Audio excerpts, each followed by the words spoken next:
नमस्कार मित्रांनो, रामकृष्ण हरी. मी पक्ववादक सागर दशरथ पदारे तुम्हा सर्वांचं पुन्हा एकदा पक्ववाद सागर युट्यूब चॅनल मध्ये स्वागत आहे. तर आजच्या व्हिडिओमध्ये आपण अंतरातील लग्या व त्यांचे प्रकार पाहणार आहोत.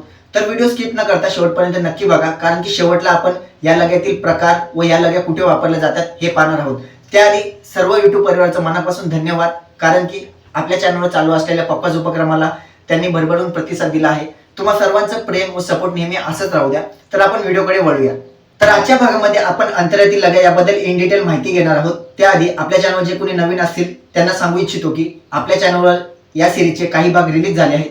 त्या भागांमध्ये आपण भजनी टेक्यातील प्रकार, लगी, उठावन, तोड या सर्व गोष्टी पाहिल्या आहेत. तर ज्यांनी कोणी त्या व्हिडिओ पाहिले नसतील तर चॅनलला जाऊन नक्की पहा. व आपल्या चॅनलवर जे कोणी नवीन असतील त्यांनी कृपा करून चॅनलला सबस्क्राईब करा, व्हिडिओला लाईक करा आणि कमेंटमध्ये मला तुमचा प्रतिसाद कळवा व बेल आयकॉन दाबायला विसरू नका. तर आपण व्हिडिओला सुरुवात करूया. सर्वात आधी अंतरा म्हणजे काय? अंतरा म्हणजे मी तुम्हाला पक्ववादावर वाचून दाखवतो. अंतरा बघा, आपण समजा एखादा अभंग आहे की रूप पाहतालोचनी सुख झाले हो साधनी. आता रूप पाहतालोचनी ही पहिली ओळ झाली, त्याच्यानंतर सुख झाले हो साधनी हा अंतरा झाला. परंतु आपल्याला पक्ववादावर अंतरातील लग्या पाहायचे, म्हणून आपण डायरेक्ट पक्ववादावर पाहूया. आता बघा, रूप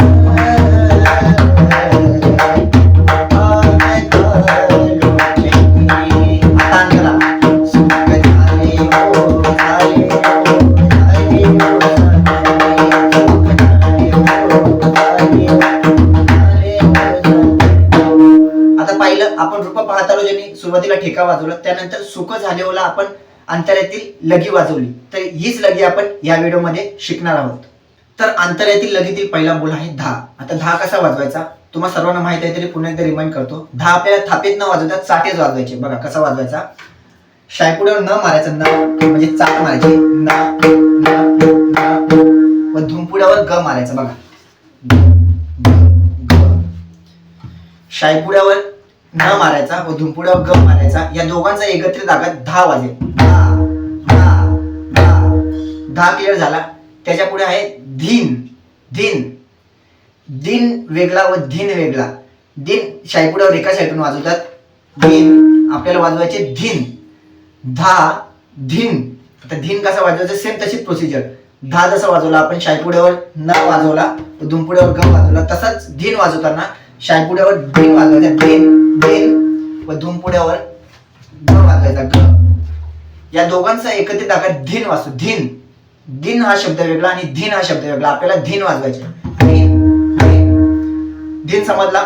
आधी आपण वाजवला धा, त्याच्यानंतर वाजवला धीन. धा धीन, धा धीन. दोन शब्द क्लिअर झाले. त्याच्या पुढचा शब्द नाग. आता नाग कसा वाजवायचा? शायपुड्यावर न वाजवायचा, न न, व धुमपुड्यावर ग वाजवायचा, ग. नाग नाग नाग. चार शब्द क्लिअर झाले. धा धीन नाग. धा धा धीन नाग. इथपर्यंत क्लिअर. त्याच्या पुढे पुन्हा धीन. धीन धीन मगाशी सांगितलं कसं वाजवायचा. शायपुड्यावर धीन व धुमपुड्यावर ग. या दोघांचा एकत्रित आघात धीन वाजेल. धीन धीन. काय शब्द? नागधीन. नागधीन नागधीन नागधीन. पाच शब्द झाले. धा धीन नागधीन. धा धीन नागधीन. धा धीन नागधीन. आता त्याच्या पुढील शब्द धा. धा धा. धा कसा वाजवला मगाशी सांगितलं. शायपुड्यावर न व धुमपुड्यावर ग, एकत्रित आघात धा. त्याच्या पुढील शब्द तीन. तीन कसा वाजवायचा? भजनी टेक्यात आपण याचा उपयोग केला जातो. बघा, तीन वाजवताना शायपुड्यावर धीन वाजवायचा, धीन धीन, धुमपुड्यावर क दाबायचा, क क. धा तीन, धा तीन. धा तीन झाले. त्याच्यानंतर पुन्हा तीन. तीन बघा, तीन तीन तीन, धा तीन तीन, धा तीन तीन, धा तीन तीन. कन्फ्युज करू नका. पुन्हा एकदा बघा, धा तीन तीन.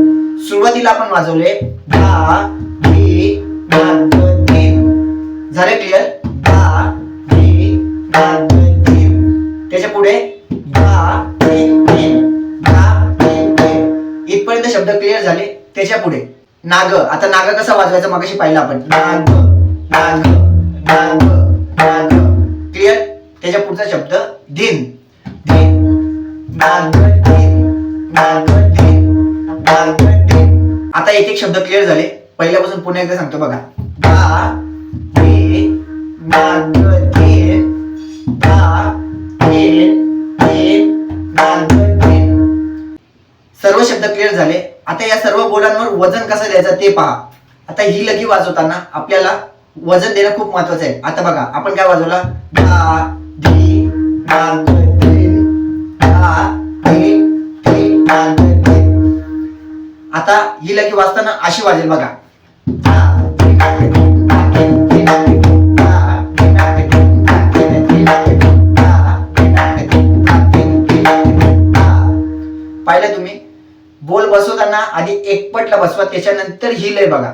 धा धी नाग धीन नाग धीन धी नाग धीन. धावर वजन द्यायचे. धा धी नाग धीन नाग धीन धी नाग धीन धा धी नाग धीन नाग धीन धी नाग धीन धा धी नाग धीन नाग धीन धी नाग धीन. पहिला धा थाप्यात मारला तरी चालेल बघा या प्रकारे. धा धी नाग धीन नाग धीन धी नाग धीन धा धी नाग धीन नाग धीन धी नाग धीन धा धी नाग धीन नाग धीन धी नाग धीन धा. या अंतरातील लगीचा उपयोग भजनामध्येही होतो, हरिपाठामध्ये होतो, कीर्तनामध्ये होतो, अभंगामध्ये होतो, गवळणीमध्ये होतो, भारुडामध्ये होतो, पोवाड्यामध्ये होतो. अत्यंत महत्वाची अंतरातील लगी आहे. त्यामुळे ही व्यवस्थित बसवा. व्यवस्थित समजली असेल तरी समजली नसेल तरी पुन्हा एकदा रिमाइंड करतो. आपण पहिला शब्द वाजवला धा, त्याच्यानंतर धीन, त्याच्यानंतर नाग धीन, त्याच्यानंतर पुन्हा धा वाजवला, त्याच्यानंतर धीन धीन वाजवला, पुन्हा नाग धीन. पूर्ण शब्द बघा. धा धीन नाग धीन धा धीन धीन नाग धीन. आणि त्याच्यावर वजन कसं दिलं आपण. धा धीन नाग धीन धा धीन धीन नाग धीन. शब्द एकदम सोपे आहेत, फक्त वजन देणं महत्वाचं आहे बघा. धा धीन नाग धीन नाग धीन धीन नाग धीन धा धीन नाग धीन नाग धीन धीन नाग धीन धा. धा थाप्यात मारा किंवा चाट्यात मारा दोन्ही चालेल. थाप्यात मारल्या आता अजून आकर्षक लगी वाटते बघा.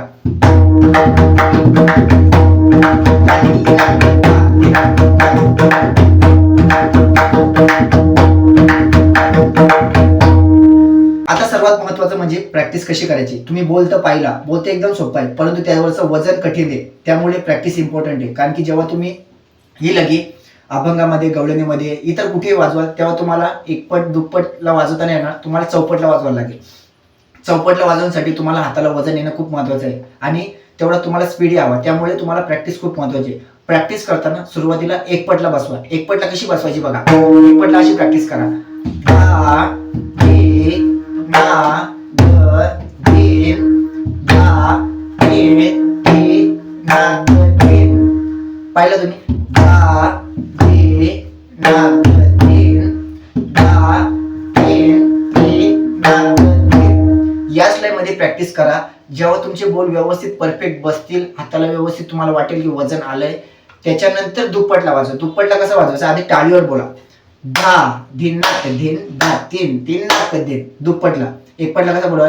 धा धीन नाक धीन धा तीन तीन नाक धीन. ही एकपट झाली. दुप्पटला धा धीन नाक धीन धा तीन तीन नाक धीन. मग पक्काजोर कसं वाजवायचं. दुप्पट बघा. धा धीन नाक धीन धा तीन तीन नाक धीन धा धीन नाक धीन धा तीन तीन नाक धीन धा धीन नाक धीन धा तीन तीन नाक धीन धा. आता तिप्पटला. धा दिनाक धीन धा तीन दिनाक धीन धा दिनाक धीन धा तीन दिनाक धीन धा.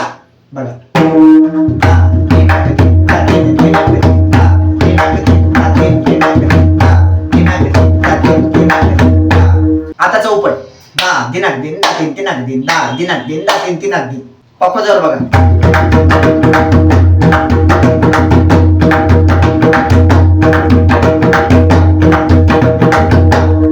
पाहिलं तुम्ही. लगेतील बोल सोपे परंतु ते वाजवताना खूप आकर्षक वाटतात. त्यामुळे तुम्हाला प्रॅक्टिस करणं खूप महत्त्वाचं आहे. त्यामुळे मी तुम्हाला प्रॅक्टिसची टेक्निक सांगितली. प्रथम एकपटला करा, नंतर दुप्पटला करा, नंतर तिप्पटला करा व नंतर चौपटला करा.